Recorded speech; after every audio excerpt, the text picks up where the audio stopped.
Las opiniones y comentarios expresados en el siguiente espacio son exclusiva potestad de quienes lo emiten. Esta empresa televisora exime su responsabilidad o participación en los mismos.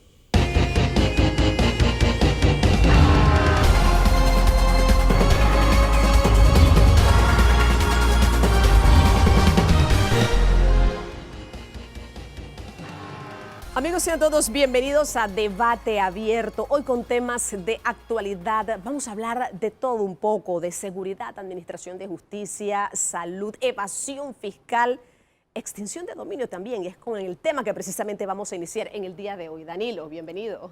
Hola, Dorcas. Una semana más con mucho material acumulado porque ha sido una semana sísmica en términos sociales, en términos políticos, y también en términos económicos, pero sobre todo en términos sociales. Así es. Bueno, y vamos a arrancar. Y mire, ¿qué tenemos para el día de hoy? Bueno, extinción de dominio. La iniciativa busca acabar con el músculo financiero del crimen organizado. ¿Cuáles serían esos cambios que establece? Bueno, hoy vamos a hablar sobre ese tema. También culmina otro periodo en la Asamblea Nacional. ¿Cuántos proyectos se aprobaron y cuántos quedaron pendientes de discusión? Bueno, hoy conversaremos sobre este tema con 2 diputados. También Panamá ocupa uno de los primeros lugares en evasión fiscal. ¿Qué representa y qué estrategias deben establecerse para evitarla? El director general de Ingresos, Publio de Gracia, estará con nosotros. Proyecto de fallo de la Corte sigue en el ojo del huracán. Hoy tendremos al ex magistrado de la Corte, Harry Díaz. Y vacunación masiva de adultos y de menores de edad. ¿Cómo finalizará este año y qué se prevé para el 2022? Bueno, la viceministra de Salud, Ivette Berrío, nos acompañará. Así que tenemos mucha información precisamente en el día de hoy en Debate Abierto.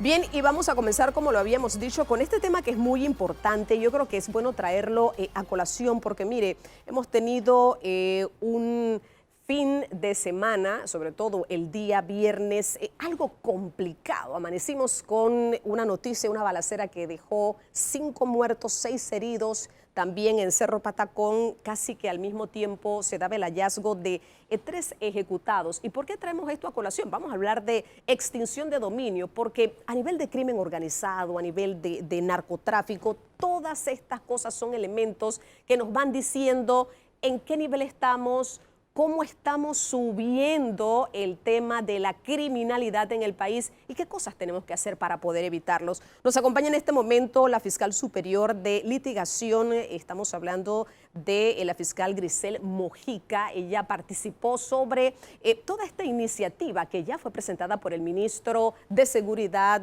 Juan Pino, ante la Asamblea Nacional. ¿Qué busca la extinción de dominio? Precisamente poder quebrar ese músculo financiero del crimen organizado. Gracias, fiscal Grisel, por estar con nosotros. Tal vez la primera pregunta y a grosso modo que quisiéramos hacerle es, ¿cuáles son esas ventajas que tiene la extinción de dominio frente a la actual o a las actuales medidas de aprehensión provisional de bienes que se practica en nuestro país? Bienvenida. Muchas gracias, muy buenos días a ambos y gracias por la invitación a este programa. Esta iniciativa que busca establecer lo que es la legislación o la figura de extinción de dominio en nuestro país es muy importante porque, pues como bien lo dijo, busca atacar los cimientos de la criminalidad organizada desde el punto de vista de los recursos económicos. La diferencia fundamental es que lo que tenemos actualmente busca hace una investigación penal en la que se va a tratar de establecer la responsabilidad de un individuo, de un grupo, de un colectivo y accesoriamente vamos viendo si estos tienen bienes, si originaron bienes ilícitos, que muchas veces sabemos que al hablar de criminalidad organizada transnacional pasan o trascienden las fronteras de nuestros países y estos activos que se pueden originar en un país pasan a otro. Entonces, en ese sentido, la cooperación internacional, que es la que utilizamos para saber a dónde se fueron esos activos, tiene un periodo, digamos, muy largo para poder tener un resultado positivo. Entonces, usted con esta figura va a separar lo que es la investigación de la persona individual de lo que es la investigación de los bienes. Es decir, son 2 acciones totalmente independientes. Si fuésemos a la parte ya operativa, ¿cómo funcionaría? Por ejemplo, se detiene una persona, pero esta persona fallece. hoy en día me imagino que la investigación termina. ¿Cómo sería con la extinción de dominio? ¿Cómo funcionaría? Efectivamente, la extinción de dominio, como es una acción real, va contra bienes y no contra personas. ¿Esto qué quiere decir? Que dentro de un proceso penal, ya sea porque una persona falleció, ya sea porque anularon el proceso por algo que pues, no se hizo adecuadamente, ya sea que la persona haya llegado incluso hasta un acuerdo de pena, puede ser que usted no tenga identificados todos los bienes de esta persona dentro de esa investigación penal. Se cierra ese proceso penal y ya no habría manera de incluir la investigación de los bienes de esa persona porque ya hay una cosa juzgada. Con la extinción de dominio usted sí puede perseguir esos bienes más allá porque la acción no es sobre esa persona con la cual ya existiría una cosa juzgada, sino que va sobre los bienes que están separados de este proceso. Entonces, Danilo. no importa si culmina con... Señora fiscal, hay una película que recuerdo muy bien que se llama Gángster Americano, con Denzel Washington. Él se dedica a hacer una organización que trasiega mucha droga y cuando lo atrapan y llega a un acuerdo con las autoridades, la primera cosa que le plantean las autoridades es que, bueno, él se puede librar de los años de cárcel, pero le tienen que aplicar una ley de extinción de dominio. Y efectivamente, esta película que está basada en un hecho real, le aplican inmediatamente la ley de extinción de dominio, pero inmediatamente.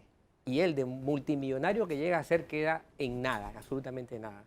Sin embargo, en América Latina, esos no son los ejemplos que tenemos.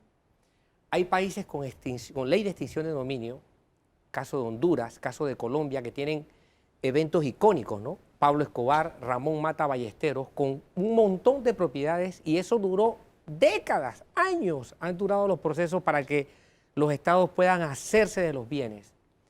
Porque además de la ley tiene que haber un estado aceitado que no esté filtrado por las organizaciones criminales.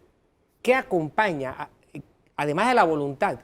¿Qué garantía tenemos de que esta ley no es una nota aislada, sino que es una nota en un concierto de medidas?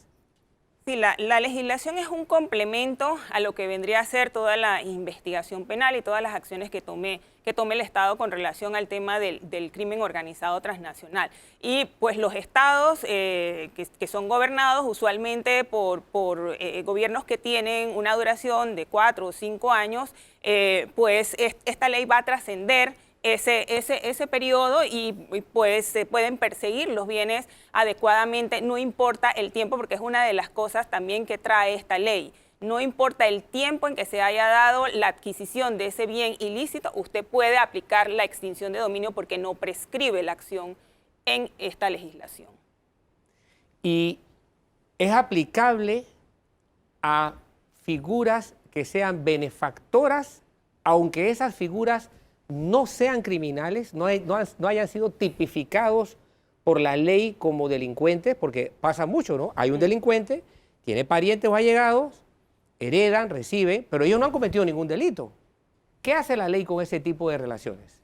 Sí, como les dije, la ley va y apunta hacia los bienes, no importa en mano de quién esté. Ahora, si una persona ha adquirido un bien de buena fe, eso lo respeta la ley de extinción de dominio, porque a través de esta ley también podemos ir contra los bienes que sean sustitutos de estos bienes. Es decir, si una persona que ha cometido un delito tiene una casa, se la vende a un tercero de buena fe y se sabe pues que esa casa perteneció a esta persona que se dedica a una organización criminal y la adquirió con esos bienes, no es que se le va a ir a quitar la casa a ese tercero de buena fe. Lo que se va a ir es contra la persona que cometió la actividad para entonces tratar de recuperar lo que fue el dinero producto de esa venta. Entonces, en igual sentido, si hay un hermano, una hermana que tiene una casa, pero que no ha participado dentro de la actividad criminal, pues sí se va a ir contra el bien, pero no contra la persona, porque no tenemos una investigación penal en contra de esa persona. Solo es contra el bien y que la persona que lo tiene que probar la procedencia lícita del mismo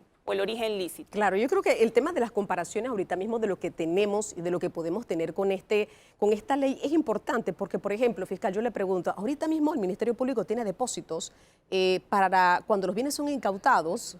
O sea, aquí nosotros tenemos Operación Oasis, tenemos otro tipo de Operación Fusión. aquí nosotros vimos en medios de comunicación autos de alta gama increíble, pero ¿qué se hace con ellos en este momento? Tengo entendido que algunos, como no hay un depósito por parte del Ministerio Público, se les regresan a algunos familiares de esas personas que están detenidas. Es decir, existe con esos familiares una verdadera custodia judicial.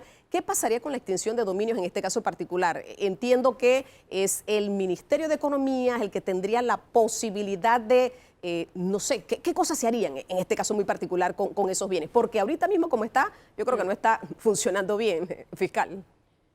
Esta ley es producto de una mesa interinstitucional de trabajo en la que estuvo el Ministerio Público, el órgano judicial, el Ministerio de Seguridad Pública, pues que fue quien nos convocó, y estuvo también el Ministerio de Economía y Finanzas, lo cual pues resultó muy positivo debido a que el Ministerio de Economía pudo manifestar cuáles son las problemáticas que tiene en estos momentos, ya que son ellos, de acuerdo a la legislación, quienes tienen que custodiar los bienes aprehendidos productos de criminalidad organizada.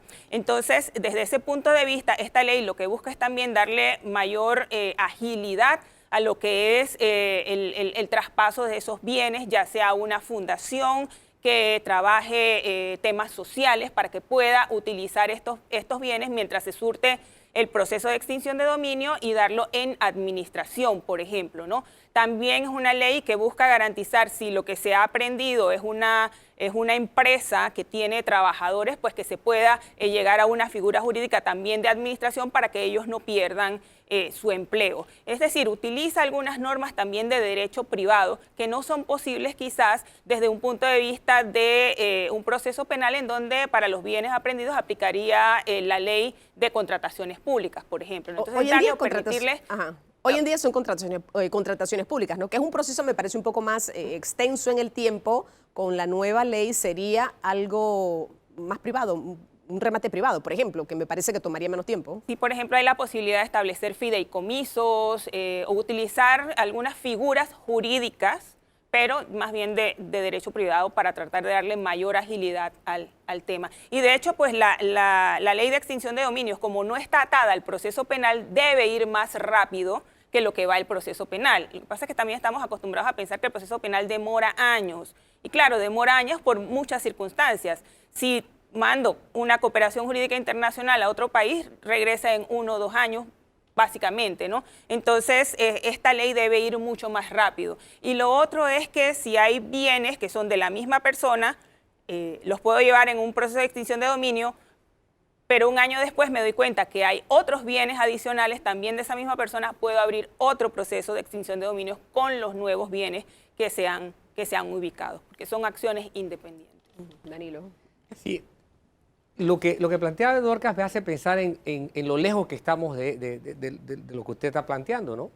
Porque fíjese que el Ministerio Público ha tenido casos también famosos, icónicos en Panamá. Recuerdo el caso de la exfuncionaria de la presidencia que fue vinculada a la tenencia de un dinero que escondía en unos refrigeradores en su casa y se le retiraron bienes, entre ellos una vivienda, una casa de playa que con el tiempo se ha ido cayendo a pedazos la vivienda. Entonces, ¿cómo un bien en manos del Estado, y yo no sé, porque no sé en qué estado, en qué condición jurídica se encontrará ese bien, se deshace, se pierde, los bienes se pudren, se comienza, o peor, ¿no? Que a la autoridad le roben, o sea, que le roben cosas a bienes que están bajo el control de la autoridad.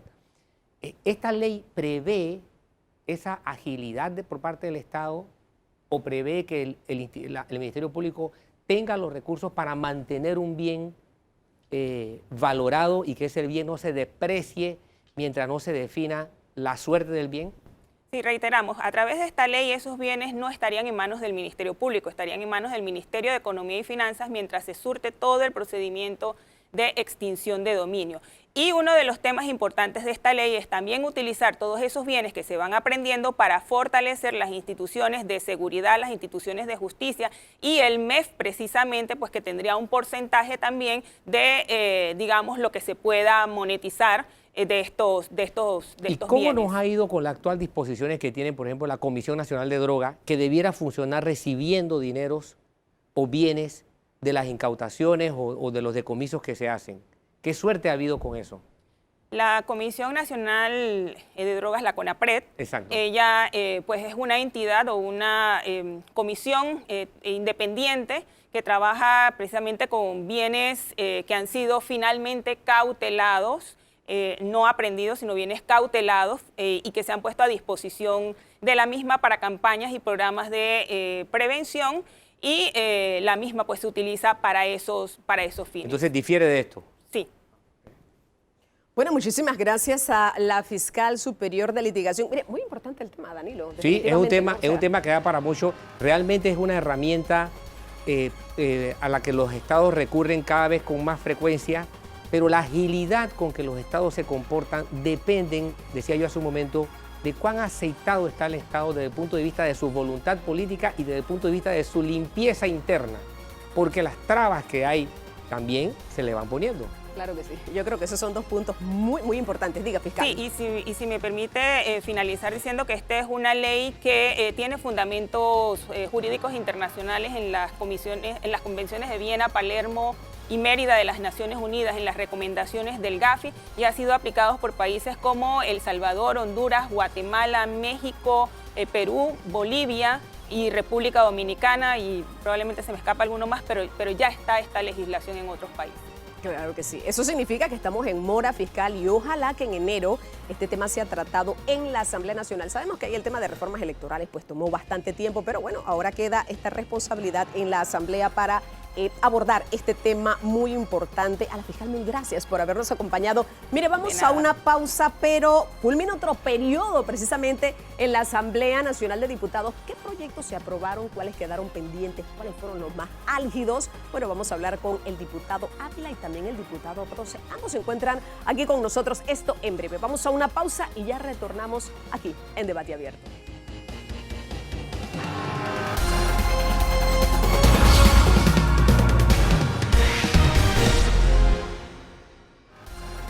Amigos, estamos de vuelta. Esto es Debate Abierto. Hoy vamos a hablar un poco, Danilo, sobre lo que ha pasado en este periodo en la Asamblea Nacional. Lo aprobado, lo que no se aprobó, cómo estuvieron de álgidos algunos temas, otros no. Pero mire, yo creo que debemos arrancar por aquí. Le damos la bienvenida al diputado Leandro Ávila, se encuentra con nosotros, y también del Partido Revolucionario Democrático, y al diputado Edison Brose, independiente. Pero arranquemos por un tema que es el que acabamos de abordar en el bloque anterior. Extinción de dominio. ¿Debe este tema ser tratado en la Asamblea Nacional en el mes de enero? Diputado Leandro, ¿está a favor? ¿Qué piensa? Usted escuchó a la fiscal lo que dijo aquí hace unos minutos. Lo que acaba de decir la fiscal, lo que me ha dejado más asustado de lo que estábamos. ¿Y eso por qué? Porque prácticamente es una actuación sumaria, es decir, antes de investigarte, yo sospecho de que como tú eres pariente de alguien que anda en algo ilícito, la propiedad que tú tienes, entonces es producto también de ese algo ilícito, entonces vengo y te la quito, y después tú tienes que ver cómo pruebas que eso es real. Es como el televisor que tengo aquí atrás. Yo te digo así, ¿sabes qué? Está en tu casa, tienes 3 años de haberlo comprado, enséñame la factura. Ah, pero como tú no tienes la factura, entonces yo me llevo el televisor. Y después, bueno, tú mira a ver dónde vas a conseguir la factura después de 3 años. Entonces es un tema delicado. Nosotros hemos dicho en las conversaciones que tenemos informalmente los diputados, todo lo que sea para combatir trata de blanca, terrorismo, narcotráfico, blanqueo de capitales, en la extinción de dominio estamos dispuestos. El tema de la corrupción, en este país tenemos suficientes leyes e instituciones. Tenemos Fiscalía de Cuentas, Tribunal de Cuentas, Contraloría, el mismo Ministerio Público con capacidad de cautelar. Entonces, te quito tu casa, te quito tu propiedad, la mando al MEF. Bueno, vayan a ver de los bienes que tiene el MEF que ha incautado, cuánto mantienen su valor actual, a dónde están todos esos carros que se han cautelado, quiénes los usan, están en el estado original, si la persona logra comprobar que en efecto fue comprado legítimamente. Entonces nosotros decimos, hay que ir suave que es bolero, porque ahora después que escuchar a la fiscal queda un poquito más asustado, porque dice, oye, Danilo, ¿sabes qué? Si tu pariente es narcotraficante, lo alcanzamos a él en sus propiedades, pero también en las tuyas. Y Danilo, ¿qué tiene que ver con lo que haya hecho su pariente? Oiga, pero usted puede demostrar con hechos, diputado, que bueno, esto me pertenece. Disculpe, aquí esto dice que es mío. Pero ¿qué acaban de decir? Te las quito y después tú demuéstramelo. Entonces es un tema que hay que analizarlo con profundidad. Permítame, me gustaría saber qué piensa el diputado Brose. ¿Usted comparte este temor que ha dicho sentir aquí el diputado Ávila? El que no la debe no la teme. Yo pienso que todo lo que sea para transparentar el país es necesario, sobre todo en momentos como estos. Cuando hablamos de extinción de dominio, estamos dándole duro al músculo económico del crimen organizado, en momentos donde el Estado necesita recursos que podrían ayudar para combatir la desigualdad en manos del narcotráfico, en manos de personas involucradas en crímenes. Aquí sí hay muchísimas instituciones, pero ¿dónde están los resultados? Se ha deteriorado el Estado de Derecho. Tenemos una justicia donde muchos tratan de influir, una justicia bastante dúctil, que hay que robustecerla. Ese es el camino que tenemos que tomar y no podemos andar simplemente esquivando las conversaciones más difíciles. Hay que tenerlas. Y con esa misma celeridad con la que el viernes le dieron ese tercer debate al golazo para proteger y blindar a más funcionarios, ojalá que con ese mismo ímpetu podemos discutir este tipo de legislaciones que realmente son importantes. ¿Cuánto tiempo lleva desde haber sido presentado? Estas son figuras importantes, tomémonos el tiempo, pero tenemos que empezar a caminar hacia la transparencia. No hay que temerle a la transparencia. Fíjate, interesante el planteamiento del diputado. Él dijo lo mismo que yo en diferentes palabras. ¿De qué habló él? Habló del terrorismo, del combate al narcotráfico, y yo qué dije, lo mismo. El tema aquí es que en efecto Brose está iniciando su vida política, pero no es ingenuo a lo que ha pasado en este país. En este país la persecución política ha existido y existe. Y si usted va a llevar este plano solamente al tema del combate a la corrupción, ya veremos cómo cada quinquenio, el que baja lo persigue el que sube y viceversa, o es que no lo hemos vivido. Aquí olvidamos una vez cuando se rechazó 2 magistradas por parte de la Asamblea y el presidente Varela se fue a Chiriquí y dijo, ese grupito de diputados le voy a enseñar mi poder. Y usted sabe después todo lo que pasó en el Ministerio Público y en la Corte Suprema de Justicia. Entonces, a mí, que tengo experiencia, no me van a echar cuento de que aquí no hay persecución política. Todos los temas que mencionó el diputado Brose, más otros que yo adicioné, va de una vez la extinción de dominio. Va de una vez. Porque así como él habla de la transparencia, también nosotros en el PRD lo creemos.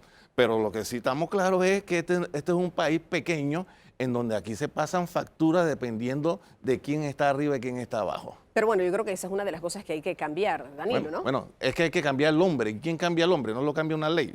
Pero, reitero, los mismos temas que él mencionó, lo menciono yo como válidos para discutir eso. Pero lo que, bueno, o sea, ¿a ti te parece que yo llegue a tu casa y te diga, ¿sabes qué, Dorca?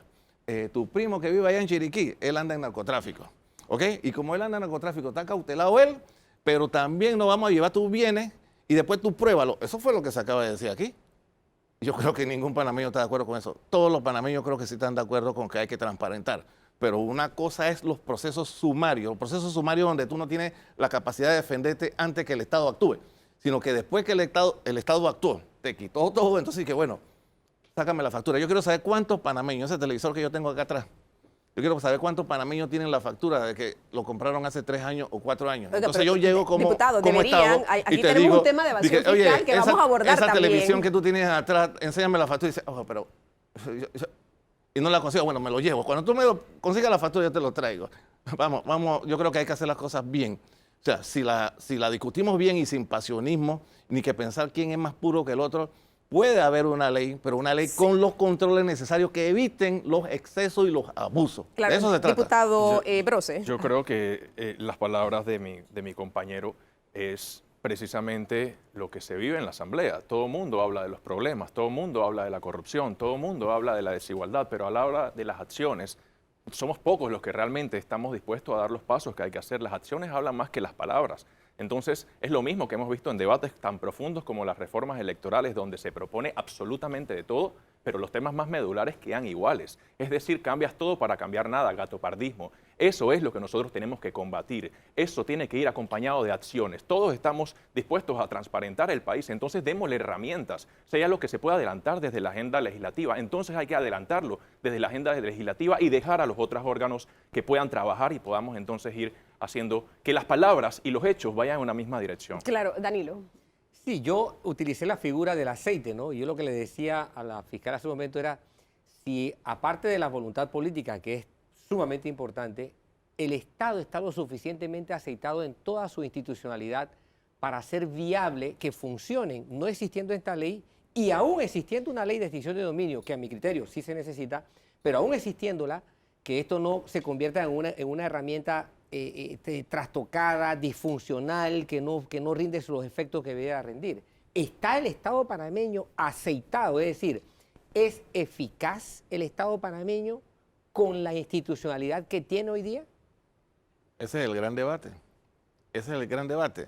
Lo que sucede en este país es que no todo el mundo tiene claro el concepto de Estado. La mayoría de la gente tiene claro el concepto de gobierno y el gobierno dura 5 años.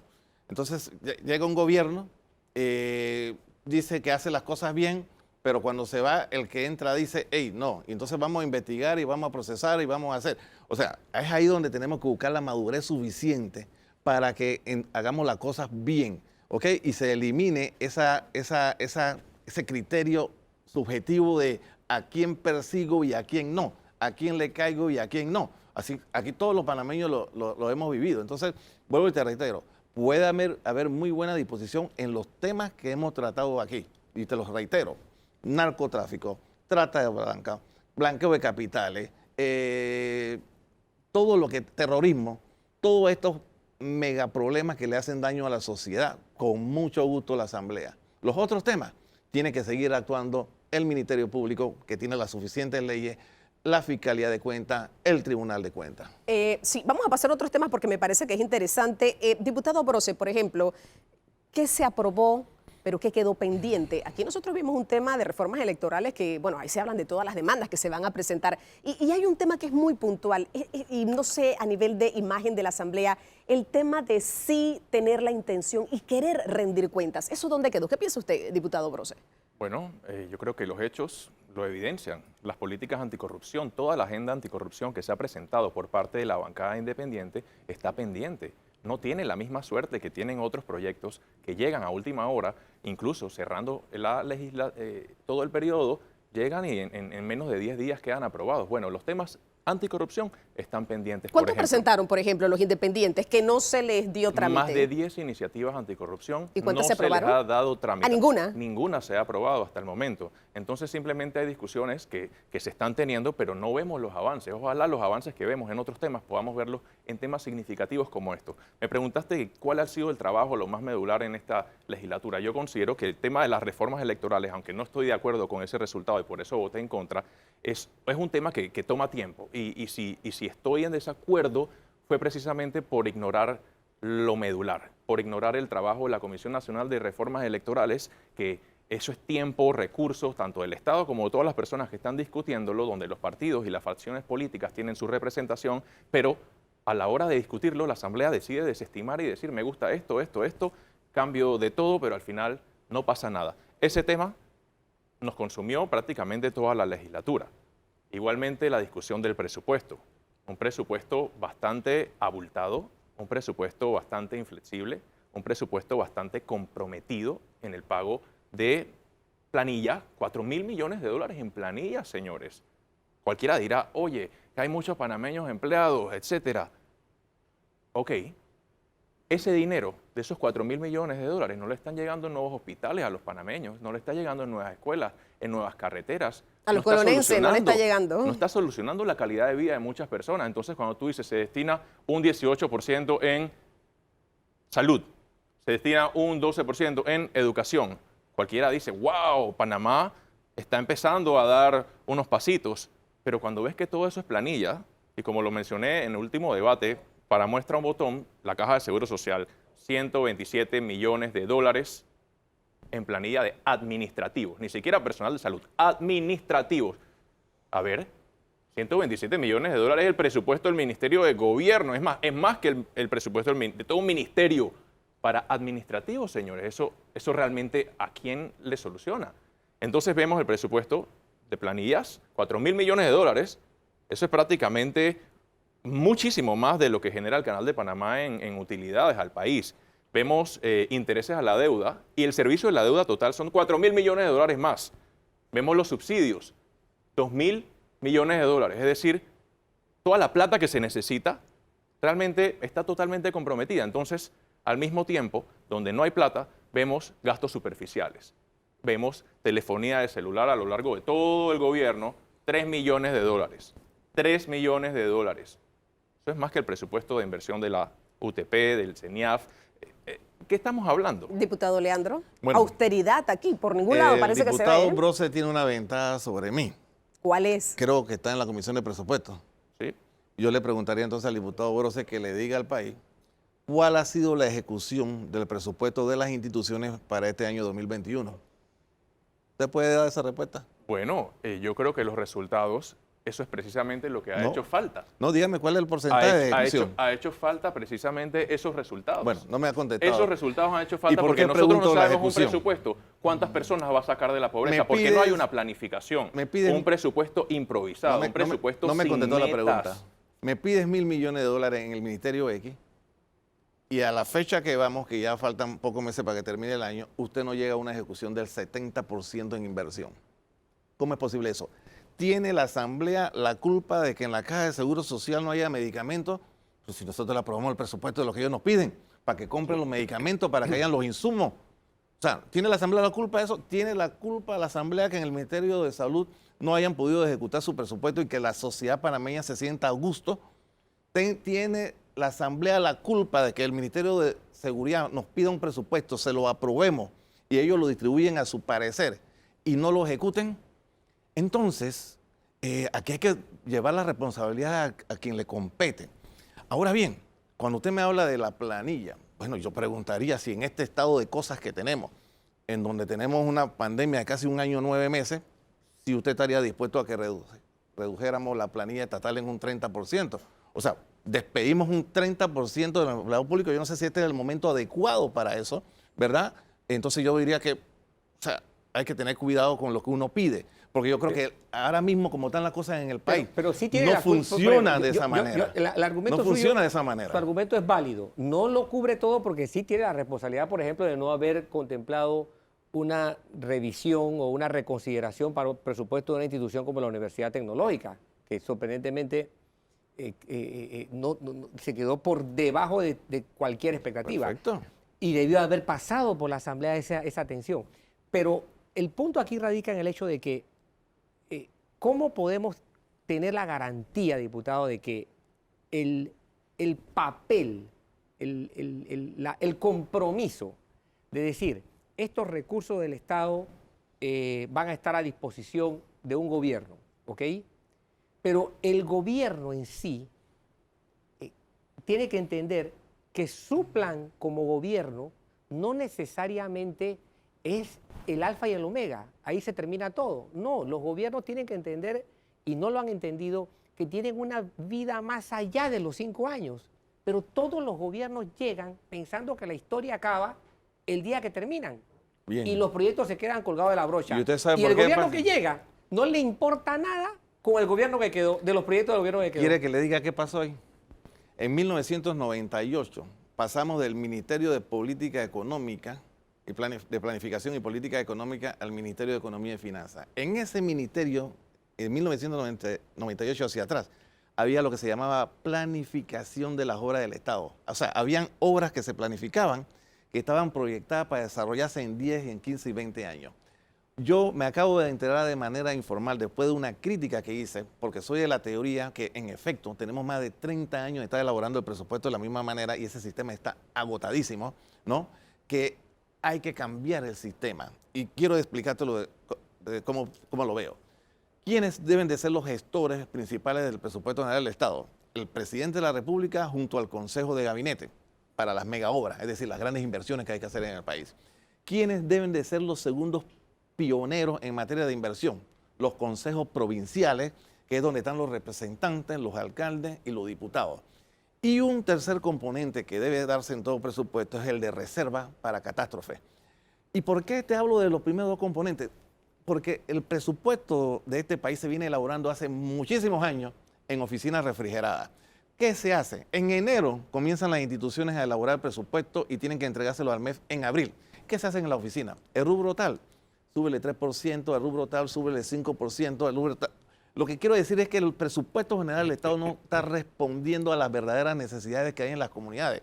Ejemplo, en Veragua puede que en algún pueblo muy adentro se necesite una potabilizadora, pero ¿quién de la oficina que tiene que ver con ese tema metióse en presupuesto? Nadie. ¿Por qué? Porque los gestores deben de ser la gente que está de abajo hacia arriba. Por eso hablo primero que las mega obras son del presidente de la República con su consejo de gabinete. Pero todas las demás obras que se desarrollan aquí en este país deberían de venir del consejo provincial, que están los representantes, los alcaldes y los diputados, porque son la gente que sabe dónde duerme la langosta. Ahora, ¿Te das cuenta? aparte- Entonces, si usted me hace el presupuesto en una oficina, no espere lo que el compañero está pidiendo, ¿no? Esa calidad y esa eficiencia en el mismo. Y por eso... Hombre, ¿por qué te crees que yo no pierdo mi tiempo? Yo no sé cómo se considera él ahí, pero no pierdo mi tiempo yendo a la comisión de presupuesto. En 17 años que tengo en esta asamblea he ido 2 años. ¿Por qué? Porque es una lloradera a los ministros, esto que lo otro, y ahí nada va a cambiar. ¿Por qué? Porque mientras el esquema de preparar el presupuesto sea el mismo, no hay nada que hacer. Son presupuestos en oficinas refrigeradas. Oiga, pero usted sí forma parte de esa comisión, ¿no? Yo formo parte de la comisión de Él presupuesto. quería aprender algo ahí un poquito, ¿no? Y aprendió. Y no solamente he aprendido, sino también que hemos logrado resultados. Por ejemplo, varias de las instituciones, o más de un 50% de las instituciones en las que nosotros recomendamos que se reforzara su presupuesto, fueron reforzados. Órgano judicial, Ministerio Público. Es importante esa Por área. ejemplo, todo el tema de justicia. Si nosotros queremos salir de las listas, tenemos que tener una justicia que funcione en la implementación, no solamente en reglas bonitas, sino también en la implementación. Y lo de las listas es un tema crítico que como país tenemos que estar viendo. La Asamblea, el órgano ejecutivo, entre otros. El Senacid fue reforzado, por ejemplo. Aduanas fue reforzado. Aduanas es una de las entidades que más recauda dinero y realmente el presupuesto daba pena. Entonces, yo creo que esos pasos son importantes, por eso es que yo sí considero que no es una pérdida de tiempo. A pesar de que soy independiente, no soy parte de los favoritos, ni de influencias, ni nada por el estilo, pero yo creo que siendo diligente también se pueden lograr algunas cosas y no todo está perdido, pero sí hay temas de fondo que mejorar. ¿Cómo se construye el presupuesto? Estoy totalmente de acuerdo en eso. El presupuesto tiene que ser construido de base, tiene que ser un presupuesto participativo, abierto, donde hayan personas, hayan metas. ¿Qué se va a lograr en el mediano, largo plazo con este presupuesto? Hay que planificar y eso se tiene que lograr con un cambio de dirección. Cuando eso se logre y podamos tener un presupuesto un poco más acorde a la realidad, ese día nosotros lo apoyamos. Bueno, muchísimas gracias a ambos por habernos Quedó, acompañado. nada más ¿Sí? una cosita para la Ajá. tarea, ¿no? La ley de la Asamblea, el reglamento interno. Hombre, Claro. te lo digo rapidito, hemos avanzado enormemente. Tenemos más de 35 propuestas de modificaciones que ya pasaron para segundo debate y que tienen que verse en este segundo periodo del tercer año que nos corresponde. Y la mayoría de las propuestas se pasaron en consenso. Ya me cita así, mira, se está eliminando la licencia que tienen los diputados de 60 días. Se le está poniendo licencias a los diputados normales como cualquier otro funcionario público, es decir, por gravidez, por enfermedad o por misión oficial. El que no pueda comprobar su ausencia con una de esas 3, se le descuenta el día. O sea, creo que hemos avanzado, de eso no habló el colega.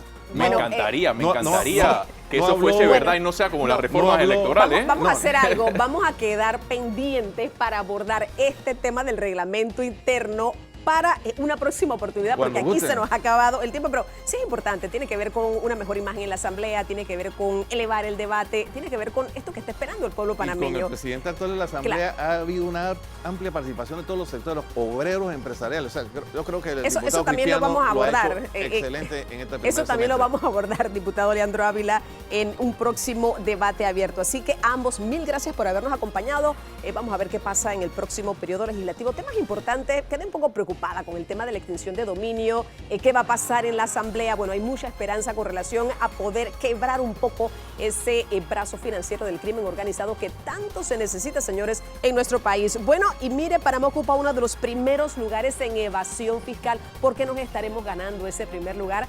Ya se encuentra aquí con nosotros el director general de Ingresos, Publio de Gracia. Con él vamos a abordar este tema y las estrategias y ajustes que hay que hacer precisamente para evitar ocupar este lugar. Vamos a la pausa y ya retornamos con más aquí en Debate Abierto.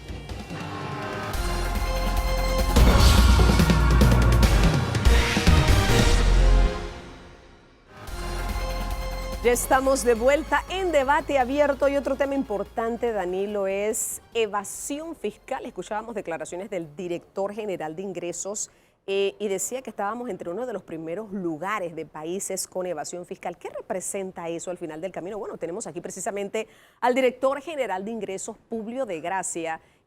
Una noticia no muy agradable porque queremos ser los primeros, director, pero en otras cosas. ¿Qué representa eso para Panamá?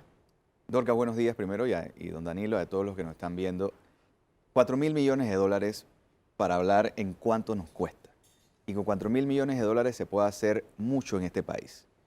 Son 4.000 millones de dólares que, en pocas palabras, con un simple hecho de pedir la factura, cuando uno va a alguna actividad o consume bienes y servicios, estamos combatiendo esa posibilidad de evasión. Y adicional, estamos avanzando en el tema de la factura electrónica, que nos va a ayudar grandemente para darle esa trazabilidad en la reducción de la evasión fiscal. Panamá, durante muchos años, y vuelvo para decirte dónde sale este diagnóstico, es de un diagnóstico que se realizó hace como 4 o 5 años de la CEPAL, donde manifestaba que en el mundo se evade una cantidad casi representativa del 6% del Producto Interno Mundial. En Panamá, si lo sacamos, la cuenta gira alrededor entre un 4 y un 6% del Producto Interno Bruto, lo que viene a representar un importante que perdemos esa cantidad de dinero que puede ser utilizado, y más en estos tiempos, para recuperar la economía y generar bienestar para los panameños y panameñas. Ahora, director, un poco sería qué hacer, qué herramientas podemos utilizar nosotros a corto plazo, me refiero, para poder evitar esto. En algún momento usted decía, sí, lo que pasa es que el recurso humano no nos va a alcanzar para poder tratar de realizar una fiscalización. ¿Qué otras cosas se pueden hacer? ¿Qué alternativas u opciones hay para tratar de evitar esta evasión fiscal? Correcto, no podemos estar poniendo un inspector en cada actividad comercial. Eso es imposible. Es por eso que tenemos que trabajar con el uso de la tecnología, pero adicional con la denuncia ciudadana. Y es por eso que nosotros realizamos periódicamente actividades de fiscalización, principalmente en el tema de la facturación. Hemos avanzado, por ejemplo, en un castigo o una sanción moral de poner un sticker afuera del establecimiento que detectamos que no está cumpliendo con las obligaciones. Y ahí es donde el consumidor tiene también que privilegiar a los negocios y actividades que están cumpliendo con las obligaciones tan sencillas que es tener una máquina fiscal o la factura electrónica o el facturado gratuito. Así que son medidas que nosotros mismos como consumidores podemos hacer para garantizar que ese dinero que es de todos, así como combatimos y gestionamos y avanzamos en políticas anticorrupción, el tema de la evasión fiscal le roba 4.000 millones de dólares a todos los panameños y panameñas. Danilo. Señor director, pocos panameños saben la naturaleza del personal que trabaja en la Dirección General de Ingresos. Y es más, hay mitos, ¿no? La gente suele imaginarse al personal de la Dirección General de Ingresos como estos trogloditas que andan con un mazo al hombro viendo a ver a qué desbaratan o a quién trituran. Pero en realidad es una institución muy dada al asesoramiento ciudadano. Es una institución muy formada. Y yo quisiera que valorara un poco eso y que valorara eso a la luz de la cultura que hay en términos a la vida del ciudadano panameño sobre los impuestos. Por ejemplo, cuando uno va a comprar, es muy raro que alguien le dé a uno la factura fiscal en muchos bienes y servicios, sino uno tiene que acordarse de pedirla. Esa cultura no está todavía afincada. Entonces, y a veces se confunde uno porque no es lo mismo lo que le entregan por el uso de una tarjeta de crédito que lo que le entregan. Y uno se va con una que no es la fiscal. Pero uno tiene que estarla correteando, la gente la tiene que estar correteando.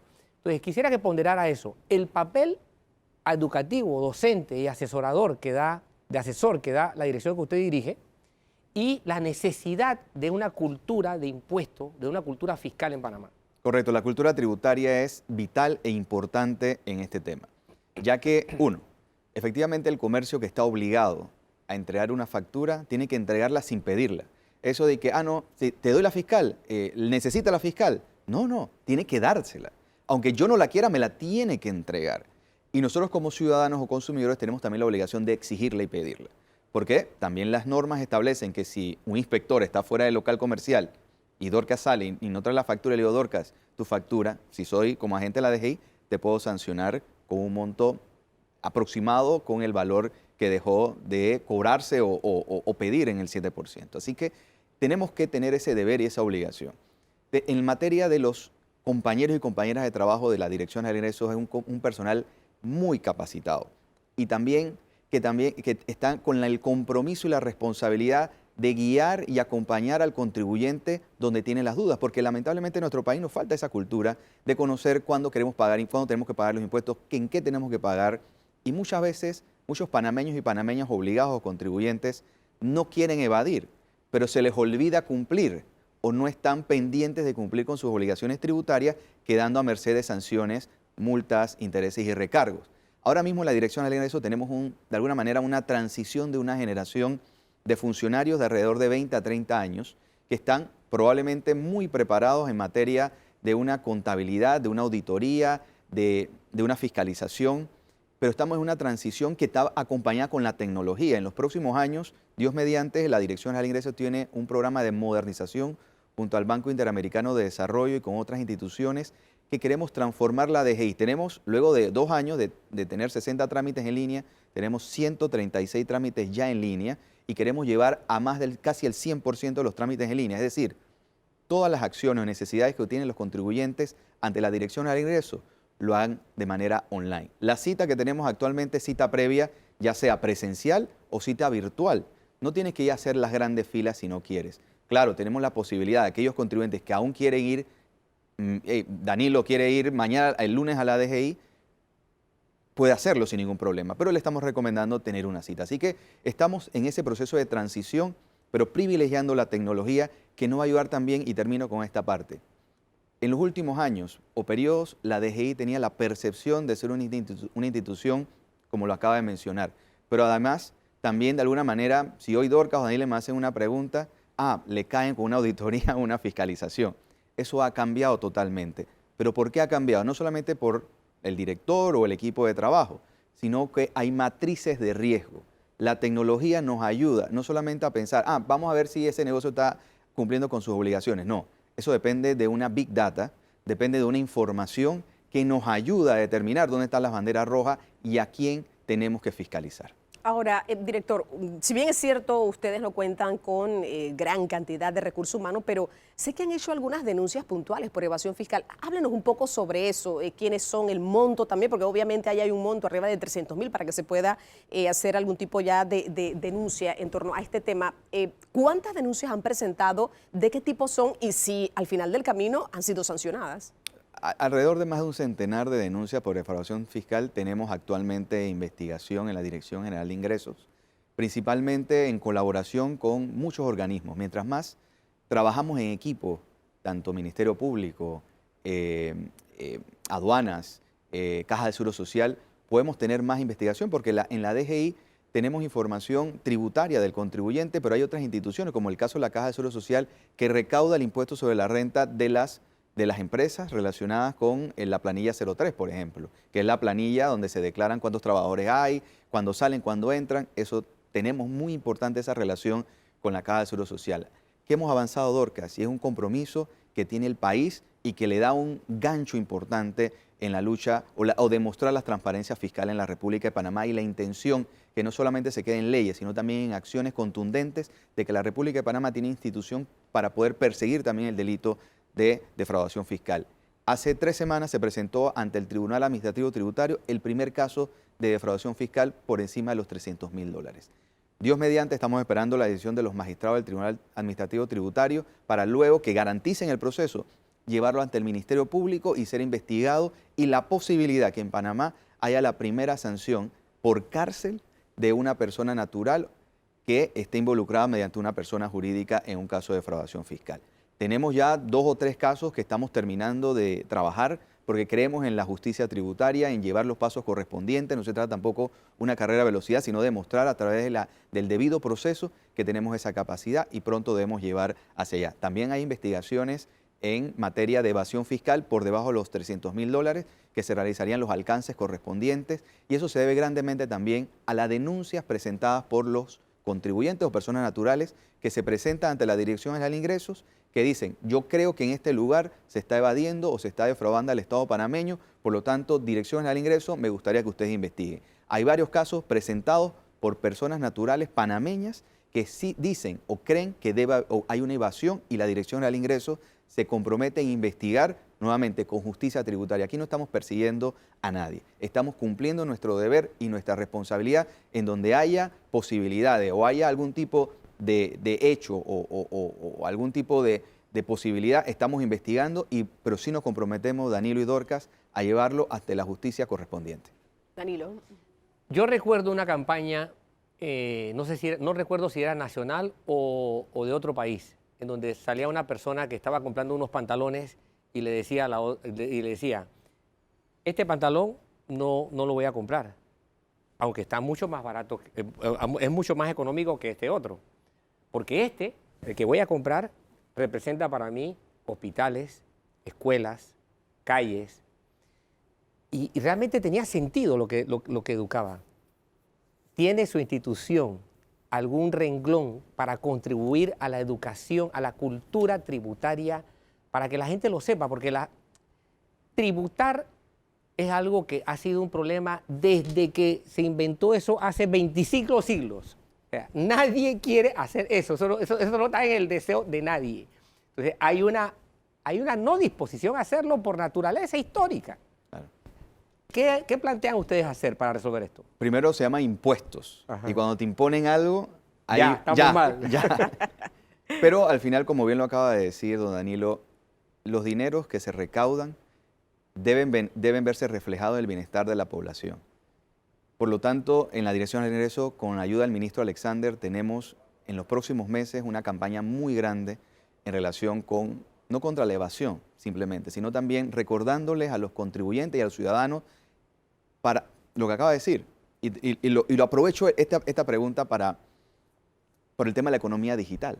Muchas veces uno en Instagram o en unas redes sociales uno ve, no, pero si, ¿cuánto me cuesta tal cosa? Y lo compro y está bien, pero tiene que cumplir con sus obligaciones tributarias, esa persona que está ganando producto de la venta. Pero si me pagas por medio de, y disculpen utilizar este nombre porque es muy famoso y se está utilizando, el Yapi famoso, ¿no? de este banco importante de la localidad. No, si me lo pagas por Yapi o me lo pagas por efectivo, no te cobro el 7%. Eso es un delito. Y eso se escucha bastante. Y eso no se escucha puede. mucho, director. Eso no se puede. Eso le están robando a la gente. Esa plata se le está quedando el negocio. Ese 7% no es de la actividad, ni te sale más barato si no lo pagas. Le están robando.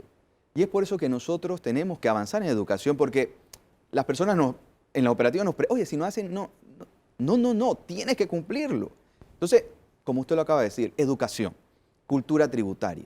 Y eso es una responsabilidad de la dirección y del Ministerio de Economía y Finanzas, y Dios mediante vamos a tener muchas acciones. Ya lo venimos haciendo en las redes sociales, DGI PMA, en nuestras redes sociales. Tenemos muchas campañas educativas, webinars en favor de todos los contribuyentes. Claro que sí, solamente la cifra, el director, recaudación de impuestos. ¿Cómo vamos a la fecha? El viernes ya teníamos aproximadamente 4.500 millones de dólares. Representa aproximadamente, y puede representar el cierre de octubre, entre un 18 y 20% por encima del presupuesto. Son noticias positivas en la recuperación económica. Aún hay un margen para llegar a la normalidad. Esperamos que el próximo año, con acciones como esta, de reducir la evasión y combatirla, con ayuda de todos los contribuyentes y todos los que pedimos nuestra factura, vamos a estar con mejores condiciones y una mejor recaudación para el bienestar de todos. Bueno, son excelentes noticias. Qué bueno, terminamos con esta parte que es muy importante. Vamos a ir a una pausa. Al director general de ingresos, mil gracias por habernos acompañado, Publio de Gracia.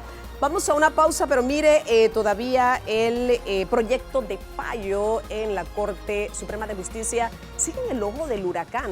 Vamos a conversar, Danilo, con el ex magistrado de la Corte, Harry Díaz. Tiene información importante e interesante. Aquí quédese con nosotros. Vamos a la pausa y continuamos con más de Debate Abierto.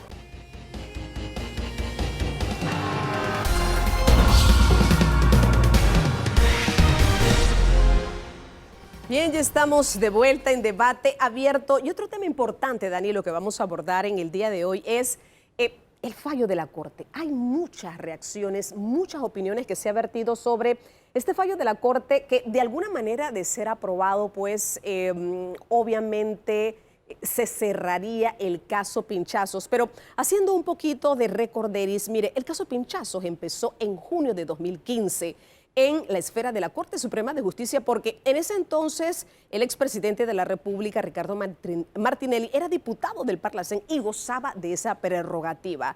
Tras ser extraditado el 11 de junio de 2018 por Estados Unidos, donde estuvo preso por un año batallando específicamente por su entrega a Panamá, el expresidente renuncia a su diputación regional, por lo que el caso pasó entonces a la justicia ordinaria. Un tribunal declaró el 9 de agosto de 2018 no culpable al exmandatario de 4 delitos relacionados con el espionaje y también malversación de fondos públicos, por lo que la Fiscalía pedía un máximo de 21 años de prisión. Todo esto ocurrió, pero tras un recurso presentado por la Fiscalía y los querellantes, un tribunal de apelaciones anuló el fallo y ordenó un nuevo juicio por solo 2 delitos. 6 años han pasado específicamente y hoy nos encontramos con un fallo de la Corte propuesto por el magistrado Cecilio Sedalice. Hoy nos acompaña el ex magistrado de la Corte, Harry Díaz, fue exfiscal de la causa en su momento por este caso Pinchazos. Ex magistrado, gracias por estar con nosotros. Usted ha hecho algunos planteamientos, señalamientos sobre este caso, pero lo puntual, en este momento, como está planteado el escenario, ¿qué vislumbra usted que estuvo durante 10 años dentro de la Corte Suprema de Justicia y que a todas luces todavía no termina la Corte de poder mantener una posición vertical en torno al trabajo, que es lo que le compete, que es la buena administración de la justicia? Bienvenido a Debate Abierto. Muchas gracias, Dorcas, por la invitación, don Danilo, que estaba presente. Miren, nosotros tenemos 10 años, obviamente un poco más, pero yo me voy a referir a los que a mí me constan, de estar secuestrados por una administración de gente servil a intereses específicos, digamos en este caso a Ricardo Martinelli. 2012-2013, presidente Moncada, saben que fue condenado por corrupción. Después vino del 14 al 17 Ayú Prado y después vino Nancy de León por 2 años más y en los últimos 2 años que quedan Fábrega. Todo este grupo es lo que yo he denominado el lado oscuro de la fuerza. La minoría, la reserva moral, está esperando ansioso que lleguen las 2 nuevas designaciones muy positivas para el órgano judicial. Vas a tener algo obviamente mejor a partir de enero. No lo vas a poder ver enseguida, obviamente, porque todos los cambios toman su tiempo, pero a partir de enero vamos a ver una corte más depurada y una corte más afín a la calidad de la administración de justicia. Si me están preguntando ahora por... Ustedes mencionan, sí, el fallo, es que no es un fallo, eso es todavía un proyecto que ha tenido múltiples observaciones, como lo he leído por ahí en los medios, y eso se tiene que tomar una decisión en el Pleno. Para que él pase, necesita 5 votos. Y ahí es donde vamos. El apuro de Martinelli, que está desesperado, es precisamente de que esto se dé antes de que pierda 2 de sus magistrados títeres que tiene en la Corte. Se les va a él más bien Fábrega y de León. De León más bien un satélite, pero no tanto un títere como los otros 4, pero sí de León, yo lo llamo un satélite de Martinelli. Y el próximo año, en diciembre del 22, se le va a Ayú, que es la cabeza de todo este grupo de personas adscritas a él. Sí, ex magistrado, hablando un poquito sobre esto, este lado oscuro, usted menciona algunos magistrados de la Corte Suprema de Justicia, ¿pudiera existir la posibilidad de que se diera la aprobación o ellos dieran su respaldo a este proyecto de fallo? ¿Usted ve eso en el tiempo o tal vez corto tiempo? Porque como usted bien lo plantea, en diciembre ya salen 2 de ellos. ¿Cómo usted lo visualiza en este momento, cómo están las cosas? Mira, Martinelli está desesperado. Nunca me olvido un video que lo hizo público Guillermo Márquez, el magistrado del Tribunal Electoral, donde decía, para mi sorpresa, Martinelli, antes de ser presidente, dijo en su cara, en un grupo, esto es sencillo, llegas a la presidencia, te robas $500 millones y le das $250 millones después a magistrados y abogados para que no te pase nada, para salir impune. Dicho por propio Martinelli, unos años antes de ser presidente de la República. ¿Usted qué cree que es lo que está pasando ahora? En su desespero, a mí no me sorprende que estén soltando dinero, no me sorprende. No lo puedo acusar de eso, pero no me sorprende que en su desesperación eso es lo que esté pasando, dadas las características que él mismo ha confesado o ha dicho públicamente. Entonces, estos magistrados cuando hay inmoralidad de por medio, tú puedes esperar cualquier cosa de estos señores. Ese es el problema de este tema, la inmoralidad de ciertos magistrados. Y lo digo con todo conocimiento de causa, porque estos magistrados buscan no solamente archivarse los expedientes de Ricardo Martinelli, sino también de otros diputados en ese pacto de no agresión que tienen con la Asamblea. Miren, yo me acuerdo que una vez de las pocas veces que me voy de viaje con mi familia de vacaciones, por supuesto con mi plata, con mi fondo, a diferencia de este grupo de magistrados del lado oscuro que han viajado por todo el mundo a costa del erario público, se fue también el magistrado Jerónimo Mejía de vacaciones. Y había otro más del grupo de nosotros que siempre observamos las cosas que vemos irregulares dentro del Pleno. Estos señores aprovecharon, hicieron un lunes, nunca se hace un lunes, lo citan de un viernes en la tarde, el lunes a la mañana vamos a tener una reunión extraordinaria del Pleno. ¿Y para qué era el Pleno? Para archivarle los expedientes a un número plural de diputados. Clarito, y así es. Además de esto, las luchas internas, porque cuando hay evidencias claras de que se debe admitir un proceso, entonces los otros magistrados trataban de decir, no, este señor no está vinculado. Y uno le tenía que decir, perdóname, aquí está clarito el nombre. Aquí hay un fallo en la italiano que condena a la vítola y dice en 2 párrafos distintos la participación en la corrupción de parte de Ricardo Martinelli. Entonces tú no me puedes decir a mí que no vas a admitir este proceso. Todos los procesos que son admitidos por la Corte implican una prueba idónea del hecho punible imputado. O sea que para yo admitirte, ya te estoy asumiendo como imputado porque te estoy pidiendo una prueba idónea que no se le pide a nadie. Eso es prácticamente decirte una prueba contundente que te tengo que acusar. A Martinelli se le admitieron multiplicidad de expedientes, comida deshidratada, pan, pinchazos, indultos, etcétera. Como 6 o 7 expedientes se los admitió la Corte. Pregúntese por qué el único que está realmente vigente es el de pinchazo. Cuando le tocaban ser magistrados fiscales a Russo, a Fábrega, a Yuprado, sencillamente hay 2 casos que me constan. En el caso del PAN, que el magistrado Yuprado era fiscal, se lo archivó unilateralmente. Ni siquiera usó el artículo especial del procedimiento contra diputado, que es el 492 del Código Procesal Penal, sino que se fue al 275 del procedimiento ordinario, que dice que si tú no estás imputado, puede haber el criterio de oportunidad del fiscal y el fiscal archivar la causa. Señores, el 492 te dice que si tú consideras que debe estar sobreseído, sencillamente lo presentas así al Pleno. No es que él cierra unilateralmente el expediente, y eso fue lo que hizo. Él y Fábrega en el caso de Impregilo. Quién sabe, no me consta si hay otros casos similares que también se archivaron con la misma tendencia. Y eso fue después de la decisión del Pleno de la Corte Suprema el 30 de enero del 2018, amplia discusión, donde se señaló que la admisión definitivamente era una imputación y que tenía elementos mucho más contundentes que una imputación ordinaria que el 280. A pesar de esto, estos magistrados, Ayú y Fábrega, violaron la decisión del Pleno de la Corte y sencillamente le archivaron los expedientes a Martinelli, per se.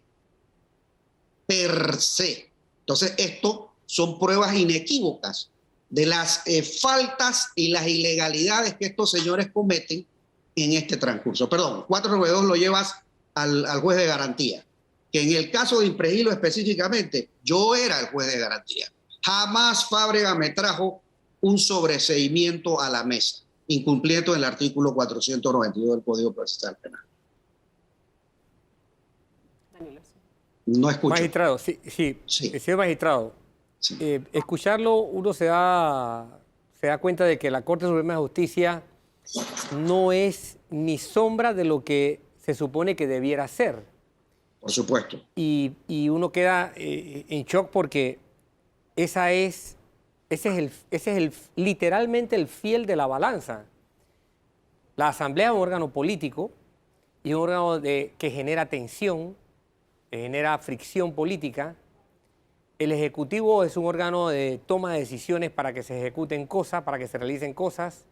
También es un foco de tensión política. En estos dos órganos, pues, la comisión, el que ocurran fallas es usual, pero en la democracia los órganos judiciales suelen ser esos residuos de estabilidad, esa reserva de tranquilidad, de estabilidad para que el país pueda funcionar. Así es. Eso es lo grave. Que no pasa en nuestro país de esa forma. Si eso está fallando en Panamá, entonces, ¿qué consecuencias podemos tener para la democracia que supuestamente debemos esperar? El no poder contar con una corte funcional, ¿qué le implica al ciudadano que espera que este país tenga unas condiciones mínimas de desarrollo y estabilidad? Cuando se pierde el Estado de Derecho, que es el que debe garantizar el órgano judicial, estamos a 2 pasos del descalabro y de un Estado fallido.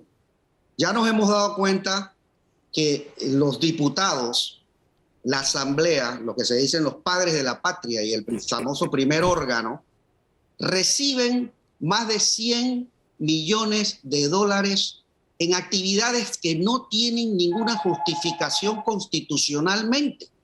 Para mí eso es vulgar coima. El Ejecutivo le da a los diputados una cierta cantidad de plata para que ustedes hagan lo que les da la gana con estos fondos. Al principio eran partidas circuitales. Después eso se declaró inconstitucional. Después lo cambiaron a otros nombres. Después son contrataciones, asesorías, etcétera. ¿A santo de qué?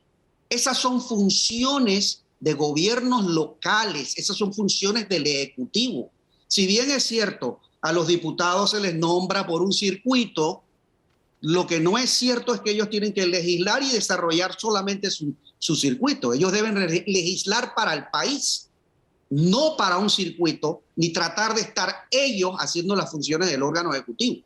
Es una vulgar coima que el Ejecutivo le ha estado dando a los diputados y que ninguno, o bueno, no puedo decir que ninguno, si usted saca 5 o 6 loables excepciones de la Asamblea, hay que preguntarse cómo es posible que estos 60 y pico de diputados que hay aquí ahora mismo, todos son multimillonarios.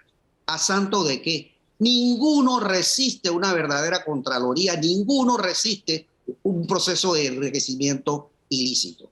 Entonces, tenemos no solamente la corrupción que siempre se le ha criticado al Ejecutivo, tenemos una Asamblea que está enriquecida con fondos que no deben recibir y tenemos un órgano judicial que ha estado también fallido durante por lo menos 10 años. Entonces, ¿qué le queda al panameño? ¿Cómo hacemos para cambiar esto? Y definitivamente, cuando caiga el órgano judicial, que ahora hay esperanzas con las 2 nuevas magistradas y todavía esperanzas cuando sigan nombrando otro tipo de magistrados de calidad, entonces podríamos enderezar esto un poco, pero de nada te sirve enderezar la Corte solamente y dejar la Asamblea tal como está y que no hayan verdaderas leyes anticorrupción en este país. Por eso es tan importante que los delincuentes de cuello blanco, que uno solo hace más daño que 1000 delincuentes comunes, no salgan impunes. No salgan impunes. Ya antes se hablaba de que la ley de Singapur, que es muy drástica, que pena de muerte a los corruptos, ya la gente no lo está viendo así, porque no le dejan al país ninguna otra salida, porque los corruptos, tú te puedes criticar, haces manifestaciones y se ríen de ellas. Entonces, ¿a qué te empujan esta situación de un Estado fallido? ¿Quieres una Magistrado. confrontación social? Ahí no sale ganando nadie. Magistrado, Nadie. atendiendo a esa definición, usted aproxima la situación del Estado panameño a la de un Estado fallido. Así ¿Cómo es. percibe usted, cómo lee usted las declaraciones del jefe de la misión de Estados Unidos en Panamá, Stewart Tuttle? ¿Considera usted que son una acción de injerencia o considera usted que son una advertencia? ¿Considera usted que son el deseo de un Estado de colaborar para que Panamá no termine en una situación de Estado fallido? ¿Cómo las evalúa usted? Bueno, la relación con Estados Unidos siempre ha sido como de hermano mayor a hermano menor. Ellos los per se, y eso no es solamente ahora, eso es en todos los imperios que han habido en el mundo, tienen o se asumen un rol de yo controlo, yo soy la policía del mundo, o controlo o ayudo a que haya paz en todos lados. Obviamente ellos tienen su nivel de corrupción, pero lo que se está viendo es que los países como los nuestros, el nivel de corrupción cada vez es más grande y no hay un balance para poder romper esa impunidad creciente que hay en nuestros países, como en el nuestro. Así que yo me imagino que eso los invita a ellos a decirle, ojo, digo, porque te aseguro que eso es decirle que no te voy a dar visa, estos inmorales no les importa, el que se llena de millones de dólares, bueno, voy a ir a agotarlos a donde sea, a Europa, a otro lado. No me voy a morir si no veo a Mickey. Así que sí, hay un nivel de injerencia, pero que en el ámbito internacional, asimismo, es menos grave, por decirte, que lo que te hace la OCDE, el Gafi, etcétera, que te imponen una serie de reglas siempre. Cumples con las reglas y después te sacan otras reglas más. Así que nos han tenido siempre en ese vaivén de lista negra, lista blanca, bueno, ya no estás, pero ahora sí te vuelvo a incluir. Entonces yo creo que el Estado panameño no solamente tiene que salir de este Estado fallido, se tiene que hacer respetar un poco más ante estos organismos internacionales.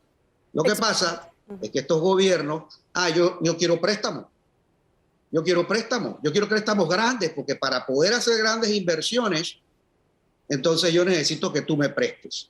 Pero no te van a prestar si no cumples con ciertas condiciones.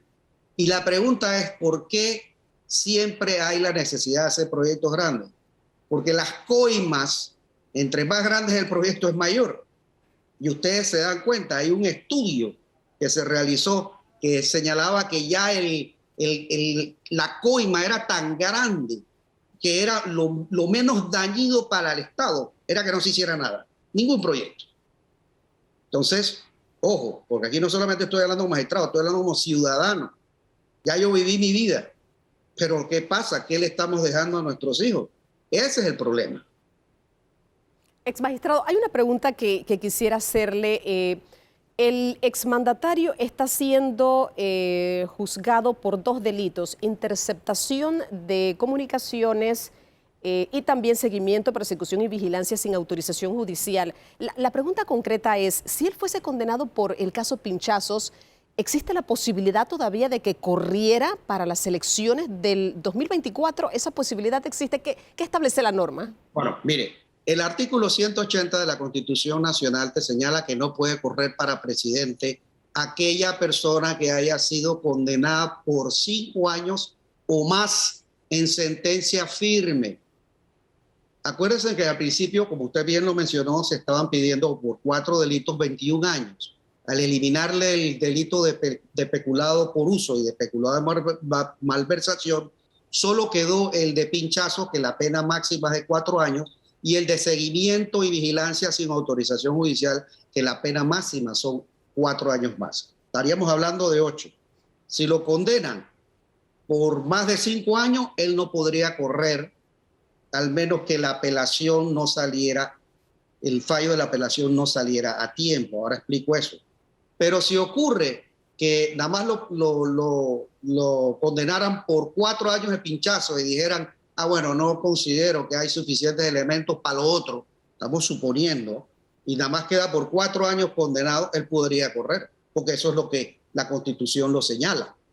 Ahora, si fuera condenado por más de 5 años o por los 8 que están establecidos para los 2 delitos, él tiene en el artículo 165 el recurso de reconsideración, que eso es bastante expedito porque el término máximo es de 1 mes y medio para que se pronuncie en total, ¿no? El tribunal que dictó la sentencia, o el de apelación, que se suspende los efectos del fallo en primera instancia hasta que se decida. No pasa así con los otros 3 recursos que te reconoce el artículo 165 del Código Procesal Penal, que son la anulación, la casación y la revisión, porque en estos 3 casos se requiere que la sentencia esté ejecutoriada, que haya sentencia. Entonces, para efectos técnicos, lo que sí es importante, porque si sale condenado, ten la seguridad que va a apelar, lo que sí habría que tener en cuenta el tribunal o el país o el tribunal electoral o lo que sea, es que la apelación, si no sale antes del 2024, técnicamente hablando, el señor Martinelli pudiera correr también para presidente. Bueno, importante e interesante, Danilo, para concluir. Tenemos un escenario tétrico, para decirlo en términos muy directos y claros, presentado o pintado por un magistrado, el magistrado Díaz, que conoce las interioridades de la sede del poder que hace de fiel de la balanza para el Estado, para la nación. Y ese panorama que nos pinta, esa perspectiva que nos plantea, es la de un órgano fallido, con la esperanza de que ingrese sangre nueva que lo pueda restablecer, reconstruir, rediseñar, reorientar, pero que al momento de hoy es un órgano fallido en un Estado que corre el riesgo de ser fallido también. Así las cosas, las perspectivas del país son difíciles, porque ya lo advirtió el entrevistado, los que ingresan a la Corte no van a producir efectos inmediatos. ¿Cómo o cuánto tiempo van a tomar en presentar los frutos? Esta sangre nueva que se le inyecta a la Corte Suprema de Justicia está por verse. Así es que tenemos que enfrentarnos a una realidad que no solamente implica el caso del expresidente Martinelli, es una realidad que todo indica que es instituida, porque, como bien dijo el magistrado, viene desde hace muchos años. Así es, Danilo. Bueno, hay mucha tela que cortar, en este caso de administración de justicia, pero sí hay una deuda pendiente con la ciudadanía de que las cosas se puedan hacer bien. Al ex magistrado, mil gracias por habernos acompañado aquí en Debate Abierto. Mire, vamos a una breve pausa, pero al regresar tendremos la participación de la viceministra de Salud, Ivette Berrío. Vamos a hablar sobre vacunación en todo el sentido de la palabra, dosis de refuerzo, terceras dosis, vacunación en menores, la adquisición de nuevos lotes de vacuna. Todos estos detalles los vamos a tener cuando regresemos de la siguiente pausa comercial. Acompáñanos.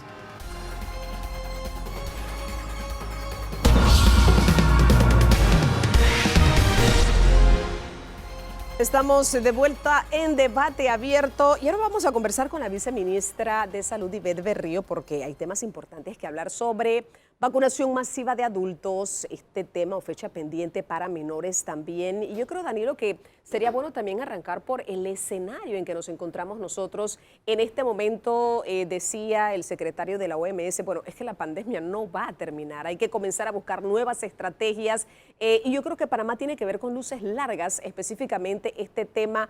Viceministra, gracias por estar con nosotros. ¿Qué pudiéramos decir del escenario que tiene Panamá en este momento? Algunos días sin víctimas fatales, otros días con casos bastante controlados. Se pudiera decir que en Panamá en este momento tenemos una pandemia controlada, es el término que pudiéramos utilizar en este momento. Bienvenida a Debate Abierto. Muchísimas gracias. Gracias por la invitación y gracias a los televidentes que me permiten poder compartir estos minutos con ustedes. Con respecto al comentario Dorcas, efectivamente la pandemia todavía está. Nosotros estamos conviviendo con un virus que ha demostrado ser sumamente agresivo en todo el sentido de la palabra, con el tema de la propagación y con el tema de cómo incide en el organismo de los seres humanos hasta si está en un estado de vulnerabilidad, cómo puede quebrar el organismo hasta llevarlo a la muerte. Por eso la insistencia del gobierno nacional y del todos los que pertenecemos al sistema de salud, todavía estamos en pandemia. Si bien es cierto, nuestro país ha ejecutado una estrategia que ha sido eficaz en cuanto al control, pero nosotros tenemos un virus Delta que está entre nosotros y contra el cual tenemos que continuar peleando. Pero ¿a qué se debe, tal vez voy a utilizar este término, el éxito? Porque hemos visto naciones desarrolladas que hoy en día se encuentran con situaciones críticas, Rusia, Inglaterra, y podemos mencionar otras tantas. En Panamá no ha pasado. ¿Cuál ha sido el secreto a nivel de autoridad, por ejemplo, que usted nos pueda dar? Yo estoy convencida, y nuestro equipo de trabajo en el Ministerio de Salud, que primero la estrategia establecida por el Gobierno Nacional de la trazabilidad, determinar el caso y sus contactos, utilizar diferentes herramientas para que las personas contagiadas se mantengan en un punto seguro sin movilizarse y sin contagiar a otras personas, es el primer punto a mencionar, pero no puedo avanzar y mencionar un segundo sin hablar de la responsabilidad del pueblo panameño.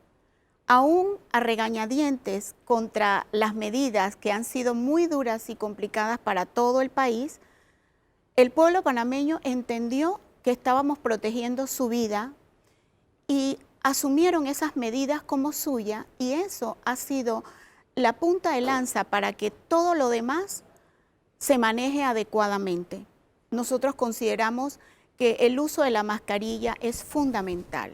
Si bien es cierto, al inicio de la pandemia hubo confusión de que si se usaba la mascarilla, si no se utilizaba, pero debemos entender que esta es una situación sumamente nueva para todo el mundo, y aún hoy no hay un librito escrito de cómo manejar una pandemia. Así que todo el mundo, absolutamente todos los gobiernos y todos los pueblos han estado enfrentándose ante la situación de ensayo y error. Y estamos nosotros en nuestro país observando que las medidas que se tomaron han sido acertadas. Danilo.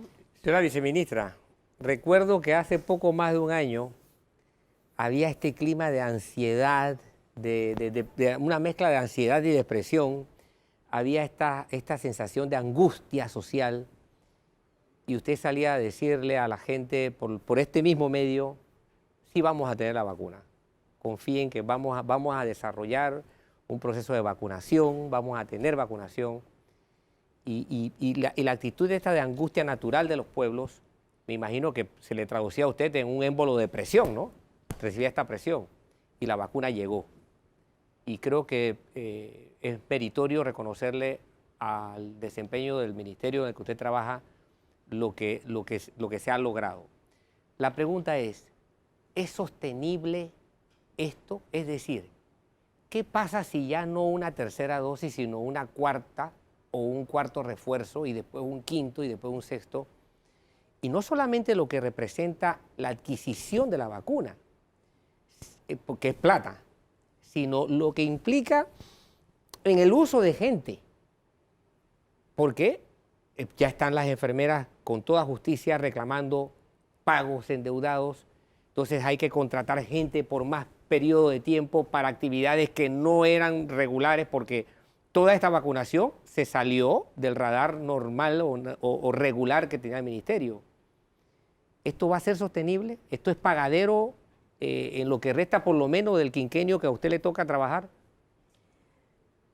Es una pregunta sumamente complicada porque tiene varias aristas, y puedo comentarte primeramente que el esfuerzo que el gobierno nacional está realizando es un esfuerzo enorme.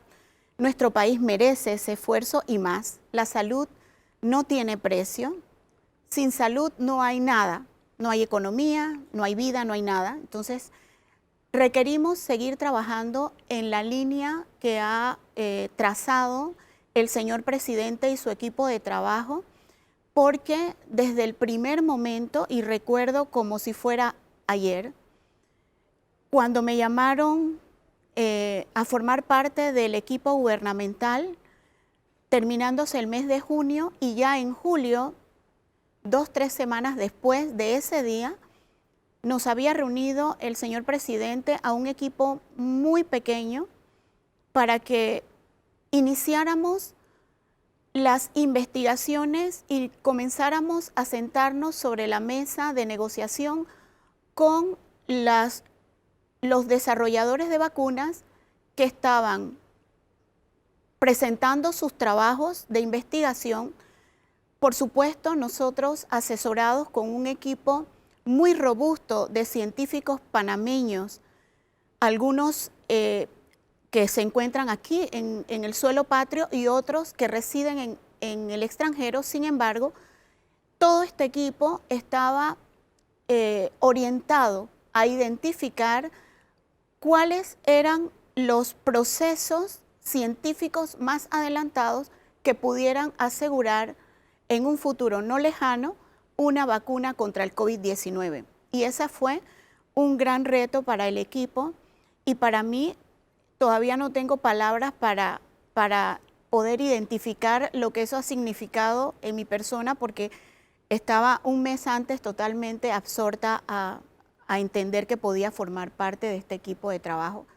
Sin embargo, nos acoplamos, nos enfocamos técnicamente con un nivel profesional sumamente alto, con la exigencia de todo un país y de un gobierno que requería brindar como respuesta al país ante una pandemia, situaciones sumamente desconocidas que se iban descubriendo día a día. Y cuando ingresamos nosotros al gobierno nacional, lo recuerdo perfectamente, se estaba manifestando la segunda ola en sus picos más altos. Entonces el reto era enorme y teníamos la indicación del señor presidente de escoger las vacunas con un nivel de adelanto importante que pudiesen manifestar sus niveles de seguridad y de eficacia, que eso no tenía ningún tipo de, no íbamos a tener nosotros oportunidad como para poder decidir en un abanico tan grande de ofertas, que nos enfocáramos en las que se mostrasen seguras y eficaces. Y así lo hizo este equipo de trabajo, siempre analizando los avances de estos laboratorios y sentándonos a la mesa con niveles muy altos de negociación para poder llegar a firmar acuerdos de adquisición de vacunas en un momento crucial para nuestro país. Y recuerdo que se nos llegó a criticar porque decían que los países vecinos ya habían firmado y nosotros, ¿qué pasaba con Panamá? Pues el tiempo ha dado la razón al equipo de gobierno por el trabajo realizado durante meses de vacunación, donde se ha mostrado un nivel sumamente alto de profesionalismo, con una experiencia en el proceso de vacunación que data de más de 30 años, puesto que nuestro programa ampliado de inmunización ha establecido una cultura de vacunación en nuestro país, y esa ha sido la punta de lanza para el éxito del proceso de vacunación en Panamá. Ahora, Viceministra, sí, adelante. No, ahora, fondos para sostener esta batalla. ¿Dispone de ellos? Nosotros, como equipo de gobierno, tenemos un mandato: suplir al país y al pueblo panameño de lo necesario para proteger la vida. Y ante esa situación, no solamente la vacuna ha sido el recurso que ha demandado un porcentaje importante de inversión a nivel de recurso económico, también se ha sostenido al país a través del programa Panamá Solidario, que eso es un monto también tan enorme como el de las vacunas. Y muy poco se habla de este proyecto, y déjenme mencionar que a través de Panamá Solidario aquí no ha habido una crisis social como lo hemos visto en hermanos países de la región, hermanos países que lamentablemente han podido enfrentarse no solamente a la pandemia, sino a todo lo que ella ha traído, además de muerte, sino crisis social, pobreza, etcétera. Viceministra, iba un poquito hacia la pregunta de Danilo y no sé si para el 2022 ustedes tienen tal vez agendado una cantidad, la compra de una cantidad determinada de vacunas. Eso por un lado. Y lo segundo, estado de emergencia. Se termina en noviembre, se termina en diciembre. ¿Cuándo tiene el gobierno estipulado cerrar el estado de emergencia? Sí, el equipo gubernamental se reúne y evalúa la situación epidemiológica. Esta evaluación la hace el Ministerio de Salud todos los días.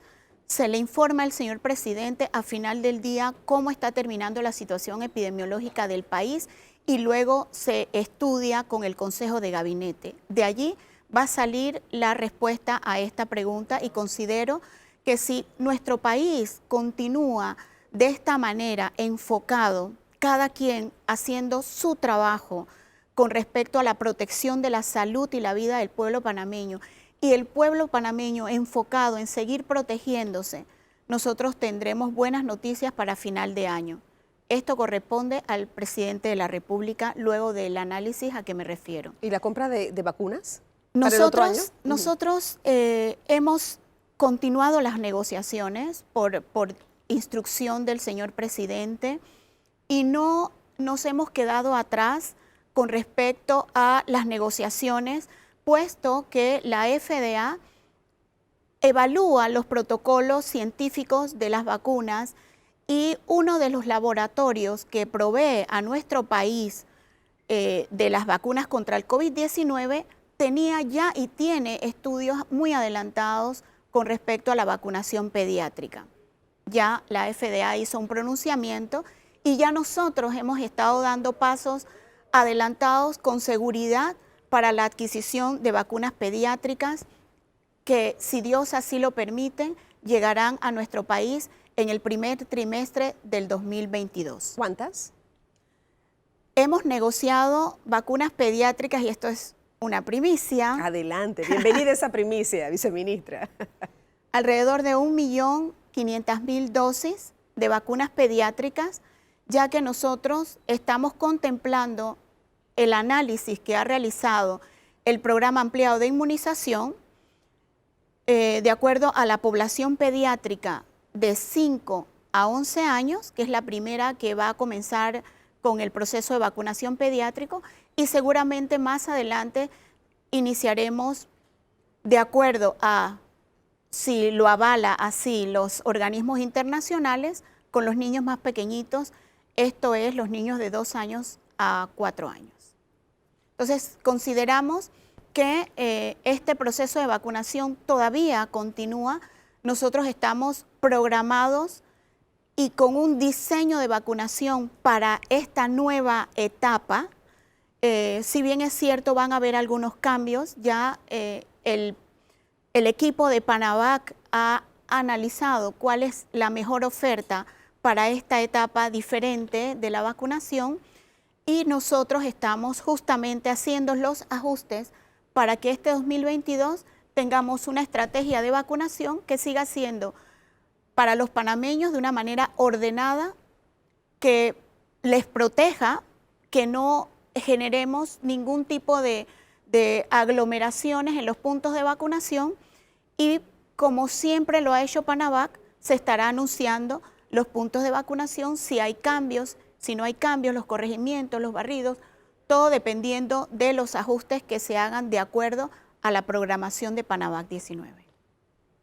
Bien, doctora, como la fecha que ya coincide con la fecha del calendario escolar, ¿podría darse el caso de que muchos niños pudiesen ser vacunados in situ en escuelas, que contaran con una especie de visto bueno de sus padres y que no tuviera que hacerse un trabajo de llevar al niño a otro lugar, hay escuela, sino que la escuela se convierta como una especie de centro de recepción de todo? La licenciada Hewitt le llama población cautiva, porque están en su sitio, ya sea de trabajo, de actividad, en este caso escuelas. Nosotros hemos ya el presidente ha liderizado ese análisis en conjunto con el programa ampliado de inmunización.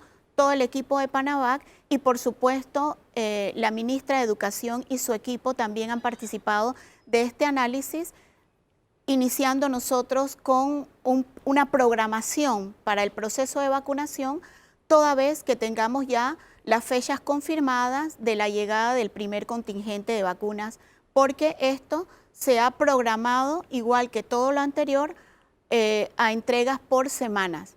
Entonces nosotros estamos sentados con los representantes del laboratorio para diseñar el programa de entrega e inmediatamente nosotros iniciamos el proceso de vacunación en todo el país.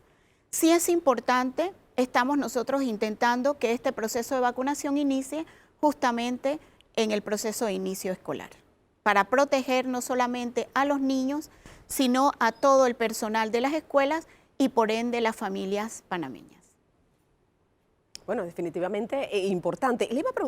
Le iba a preguntar, ya para finalizar, viceministra, el tema de terceras dosis y dosis de refuerzo, ¿ha tenido el mismo impacto que primeras y segundas dosis? Porque hemos visto con primeras y segundas dosis panameños volcados a recibir estas dosis. Sin embargo, no sé qué ha pasado con las estadísticas que está manejando en este momento MINSA. ¿Sí ha sido la misma recepción? ¿Las personas también están acudiendo a la aplicación de dosis de refuerzo y terceras dosis? Sí, las personas están acudiendo a los puntos de vacunación.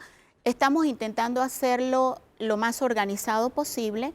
Hemos estado llamando a grupos esenciales, primeramente a los trabajadores de la salud. Se les está vacunando en sus puntos de trabajo, hospitales, centros, policlínicas, para evitar lo que estábamos diciendo, la movilización del personal a otros puntos de vacunación.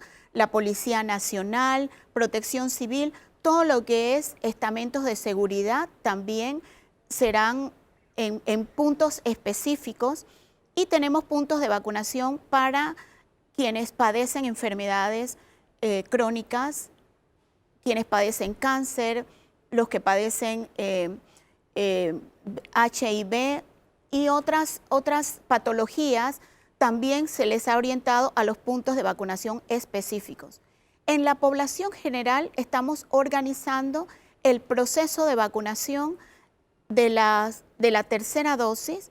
Esto es, se va a aplicar luego de haber tenido su segunda dosis, luego de 12 meses de haberse le aplicado la segunda dosis, así que todavía hay tiempo para poder aplicarse esta dosis, que es sumamente importante porque, como lo hemos dicho Dorcas y Danilo, estamos todavía en pandemia.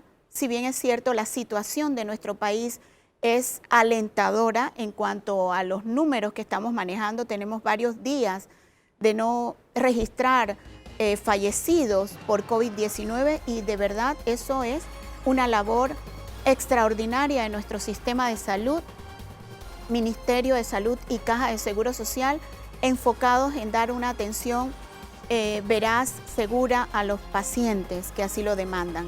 Sin embargo, el proceso de vacunación también forma parte de este proceso para poder dar seguridad a la población y seguir teniendo un país económicamente en avance. Claro que sí. Y viceministra, le agradecemos su participación. Bueno, no hay tiempo para más. Muchísimas gracias por todos estos detalles que hemos tenido en el día de hoy. Una fecha interesante para los menores de edad, puede ser en época de escuela y la llegada de arriba de 1 millón de vacunas, específicamente vacunas pediátricas. Hasta aquí, debate abierto. Gracias, Danilo, por también haber estado con nosotros. A la viceministra de Salud, Ivette Berrío. Será hasta una próxima oportunidad.